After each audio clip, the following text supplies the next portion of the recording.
Hello, and welcome to Maybe I Can, exploring possibilities one sprinkle at a time. If you've ever found yourself asking, is this all there is to life? Then you're in the right place. I'm Debbie, author, speaker, entrepreneur, and coach. And every Tuesday, I'm here to share a sprinkle of hope and inspiration. Together, we'll uncover the more joy, more fulfillment, more prosperity, more fun. We'll share stories of transformation, actionable tips, and that little nudge you need to take the next step. So let's embark on this journey of discovery and say, maybe I can, to a life filled with more. Ready to find out? Let's get started. The Maybe I Can show starts now. Hi, everyone, and welcome back to the Maybe I Can podcast. I'm your host, Debbie Weiss, and today I am very excited to welcome my guest, Melissa Moss, to the show. But before I get started and tell you a little bit about Melissa, I have to make sure to mention something that I'm super excited about. So yesterday started the pre-sale for my new course called Maybe I Can Begin to Change My Life. And it's a 6-module course that will take you through a journey of self-discovery and empowerment. You get a printable worksheet, you get lifetime access to everything. And if you're that person who's thinking, is this it in my life? Or maybe you're at a crossroads, a major life transition, and you don't know where to go from here, I'm going to help you with that. So normally, the course is going to be $47, but until January, oh my goodness, January. My gosh, we're in June. Until June 16th, I am giving a massive discount, $20 off. So it's only $27 if you purchase by June 16th. So the link will be in the show notes, or you can visit my website, debbierweiss.com. Okay. So Melissa Moss is a dedicated certified financial planner whose journey began with a life-changing financial gift in her youth. This early experience ignited her passion for financial planning, inspiring her to help others create opportunities for their futures. Through her CFP education, Melissa ultimately fell in love with complex financial topics like retirement and income tax planning. Melissa's rewarding career is marked by her ability to guide clients through significant life events, ease their financial anxieties, and provide clear, actionable plans. She stays at the forefront of her field by continually updating her knowledge through industry news, webinars, and training sessions. Her comprehensive M3 system, Make More Memories, ensures a well-rounded approach to wealth management, tax planning, retirement, estate planning, and more. Rooted in personal values of family, relationships, love, and stewardship, Melissa believes in balancing future planning with living in the present. Her approach helps clients use their resources wisely, creating lasting memories and enriching their lives today and tomorrow. Through her expertise and heartfelt dedication, Melissa Moss empowers her clients to plan for financial security and live their best lives. Melissa, welcome to the show. Thank you for having me. I'm excited to be here. So I am going to ask you the same question that I ask all of my guests. Please share with us a time that you went from a defeated, I can't attitude to an empowered, maybe I can mindset. Oh, yes. You know, you mentioned the income tax planning, and I think it was actually around that. I was studying for my CFP, and this just was the module that would never end. So, like a lot of people in the world might be able to relate to this, but I just was not loving income tax planning. And then suddenly, I just decided, well, let me get curious about this. How can I shift my experience of income tax planning, and what is there for me to get inside of this? And so that shift into curiosity really changed this course work for me from something that was just unbearable and I couldn't handle it, to maybe I can actually get through this and maybe I can actually love it. And it's become to me, learning this, to me, it feels like 3D chess now. So it's a lot of fun. Let's nerd out for a minute. In my first profession, I was actually a CPA. And of all the different things that I did, income taxes was my favorite thing, which sounds so crazy, I'm sure, to most people. But when you really do get into it, I love what you said about a 3D chess match, because that's really what it is. It's understanding the nuances, right? And figuring out what moves to make to use them to your advantage, legally, of course. Of course. Yeah. So I was honored to meet you, Melissa, because you got in touch with me and asked me to be a part of your amazing retirement event. And in a minute, I'll ask you to tell people about that. But I'm very curious because you're not retirement age, and there are so many different niches that you could be interested in. What is it about retirement that, you know, got you interested? It's, I think, a very important time in someone's life. And, that aside, I actually really love people of that age group who are retiring and just getting to shift into a different gear in life. So I love hanging out with some of my best friends are a little older than I am. And some of them retired young, some of them retired later. But I think I love the people quite a bit. It starts with that. But it's also such an important time and it's a vulnerable time because you are shifting into, self-funding the rest of your life. And while that's exciting, it's also a little bit scary. And there are a lot of things outside of our control. So I just really have a heart for serving people. And this is, it meets, I get to marry the people I love working with along with my skill set. And to me, it's just a brilliant time to get to do that. I love that.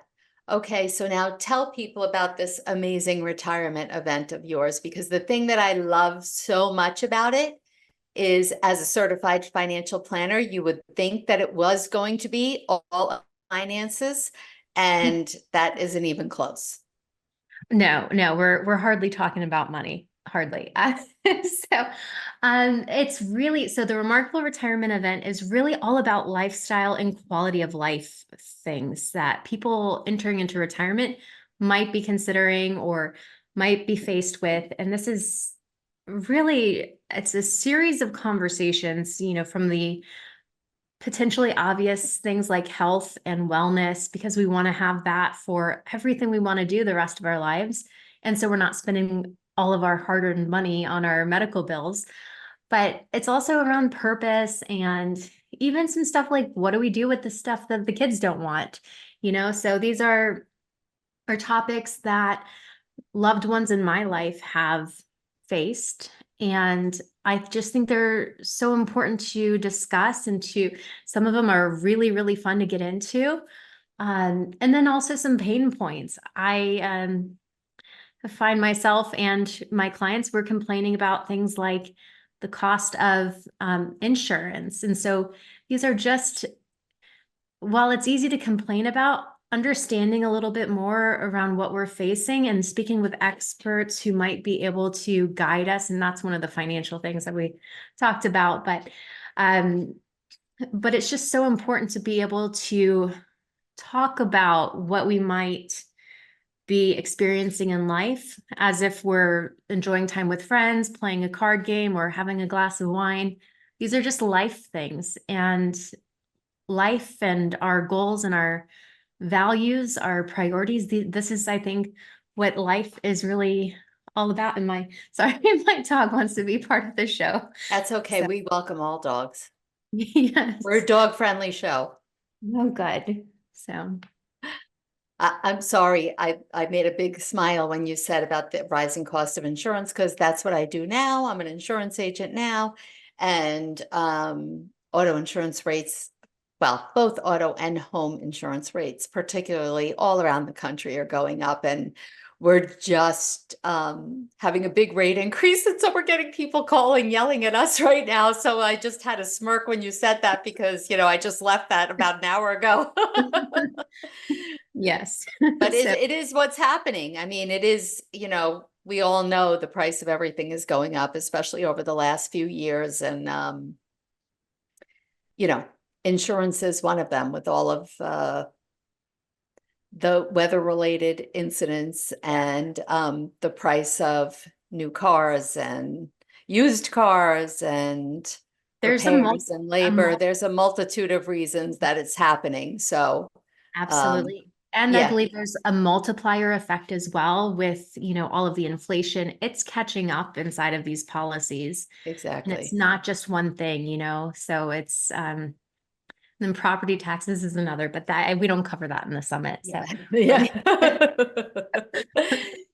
So, I should have written it down when I looked before, but there was really, what was the most interesting, unusual thing that you learned through all these interviews that you've done?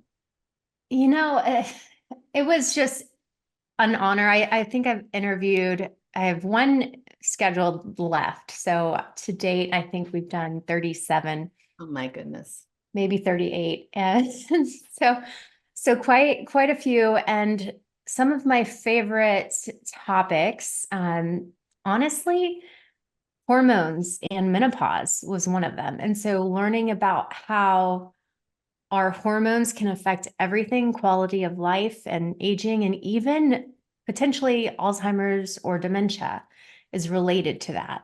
And Mm. so the earlier we get started on taking care of ourselves and some of these seemingly, maybe just nuisance things, they actually might be more than a nuisance. So paying attention to that and doing what we can do now for longevity, that was really cool to learn about. But also just some mindset things. I love talking to you, Debbie, about what you were saying about, well, maybe I can. And then some of the other mindset coaches who I just saw myself in what they were sharing about and got to learn more about possibilities. And I really hope that people watching can lean into that as well, because this is a life. You might be retired, but retirement is it's a stage of life. And we still have hopes and dreams and wishes and things that we want. So, I love that because, for the longest, actually, until the last few years, it seemed like everything was always about reaching that stage, right? And at least in my mind, it was and has been, how am I ever going to have enough money for that? Am I ever going to be able to retire? And as I get older and I don't have enough money to retire, it used to scare the life out of me. And I think now in the last few years, since I have, shifted my mindset to a maybe I can mindset, and I've opened up a whole new world of possibilities, I'm no longer afraid anymore because I'm excited. I I don't want to stop working. Maybe I don't want to work in insurance until my final days. As a matter of fact, not maybe, I don't, but that's okay. I found other passions and no longer feel like and I don't want to say this because I do enjoy my day job. I don't want to say I'm counting the days until I was able to stop working in my insurance agency because I don't feel that way. But I think it's what are we counting for? We're waiting to retire what? And then we think our life is over? And I think that was kind of not that I was thinking my life was going to be over, but almost like, yeah, now it's just time to sit back. And if you want to just sit back, that's fine, but that doesn't have to be the way it is. I think the people that I see thriving in retirement are those who do continue to learn and explore and learn, maybe things they didn't have time to, look at, when they were working full time. And I think you're absolutely right. It should be an exciting time of life, It for is, sure. for a lot of people, it's very exciting. And I think some people, they might have like a momentary hard transition into it. And so it's more learning this new lifestyle and what that'll be. And then I've seen people come out a couple months later, a couple years later, and they realize, oh, I don't even know how I had time to have a job. Or, so it I is. just met a woman like that just last week, and she said, I'm busier. I'm as busier now than I ever was when I was working full time. Yeah. Yeah, it's great. It is absolutely great. So tell me, let me ask you something. In your bio, it says that you received a life-changing financial gift when you were younger. Is that something you're open to discussing? Yeah, I can share a little bit about that. So, when I was younger, so part of my story and how I got into wanting to help people with money. My dad has been in the business now, and we're in business together. So he's more in his coasting days. He spends more time playing golf than working, and while I'm building the business and helping our clients. But when I was young, I did receive a sum of money, and I don't think I knew it at the time. I was too young to realize any of this or know what money was. Sure. But what he did with that was really such a smart thing, but a loving thing. And so he put that um into a plan that would at college age generate for me more than enough money to go to school almost anywhere I wanted to go to school. And so that was something that wouldn't have happened without his planning or foresight. And it was really a time that allowed me to start my life off, a little bit ahead of things. So having that experience and seeing what planning and opportunity can do to money and really multiply it or give purpose to something, then and it was a legal settlement. We don't need to go into the details of that, Yeah. but it was ultimately the planning around that. And I know not everybody has that particular circumstance happen for them, nor what I want them to, I'm but sure. but it's really in I see just the potential for things, even if we do things on a smaller scale, if we just month by month or year by year set aside just a little bit for the people we love and care about, or something we want to do, or some aspects in our future that we might have a hard time actually seeing happen. It's graduation time, and I'll walk around my neighborhood and I'll see class of 2035 or something. I'm like, I don't know what that number means. I know. So, I know.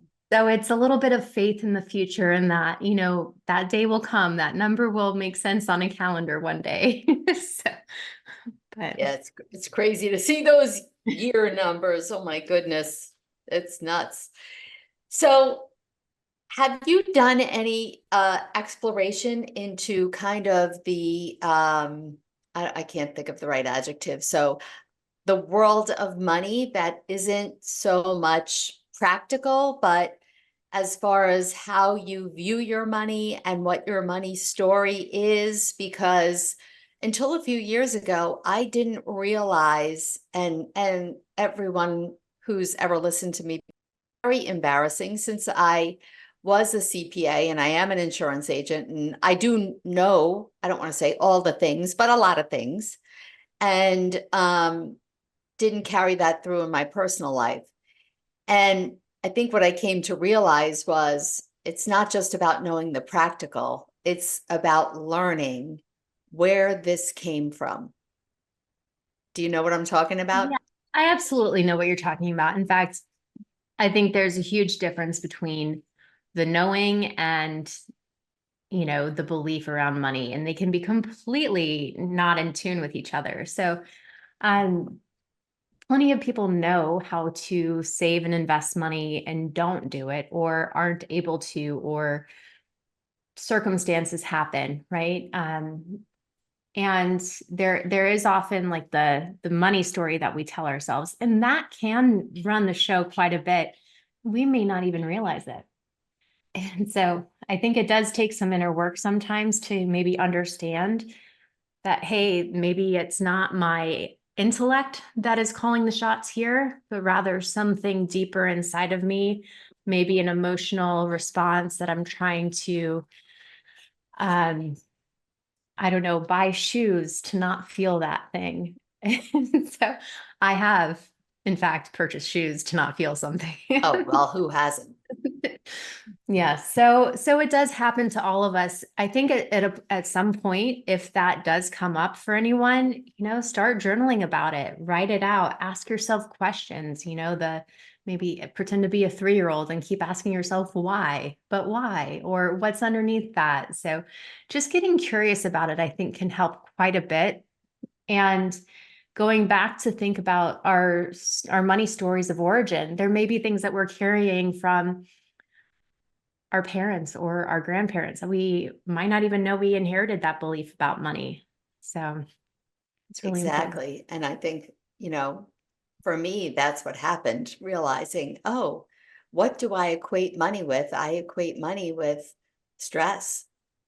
And so it was almost like a self-fulfilling prophecy. I could picture my dad sitting there on a Saturday, 1 or 2 Saturdays a month, and hunched over the desk, grumbling, and then you didn't want to go near him the rest of the day because he was pretty unhappy. And yeah, I realized that I had just basically duplicated kind of the same, I don't want to say mistakes, but same attitudes, same mistakes. Even though you look at something and you say, I'll never do that, I'll never do that, that'll never be me. Sometimes, right? But yeah, I'm actually reading Ken Honda's book called Happy Money. He's Japan's #1 best-selling development guru. And it's interesting because he talks about how money can represent stress and fear and anxiety.